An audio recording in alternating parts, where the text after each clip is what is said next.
स्वामी विवेकानंद का शिकागो भाषण बहुत ही प्रेरणादायक था। मैं आपको उसे आसान हिंदी में बताता हूँ।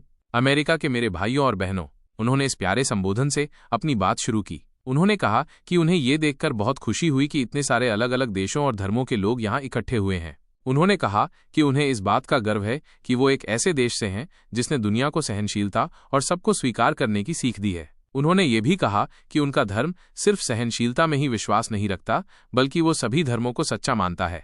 स्वामी जी ने पुराने समय की एक बात याद दिलाई कि कैसे अलग अलग नदियां अलग अलग रास्तों से बहती हुई आखिर में समुद्र में मिल जाती हैं। उसी तरह अलग अलग धर्म भी अलग अलग रास्ते हो सकते हैं, लेकिन सबका लक्ष्य एक ही है, ईश्वर तक पहुंचना। उन्होंने इस बात पर दुख जताया कि कैसे कुछ लोग अपने ही धर्म को सबसे अच्छा मानते हैं और दूसरों को नीचा दिखाते हैं। उन्होंने कहा कि ऐसा करना ठीक नहीं है। स्वामी जी ने आखिर में सभी लोगों को प्यार और भाईचारे से रहने की सलाह दी। उन्होंने कहा कि नफरत और झगड़े से किसी का भला नहीं होता। उनका ये भाषण सुनकर वहां मौजूद सभी लोग बहुत प्रभावित हुए थे। उन्होंने खड़े होकर तालियां बजाईं और स्वामी विवेकानंद की बातों को बहुत सराहा। यह भाषण आज भी हमें एकता और सद्भाव का संदेश देता है।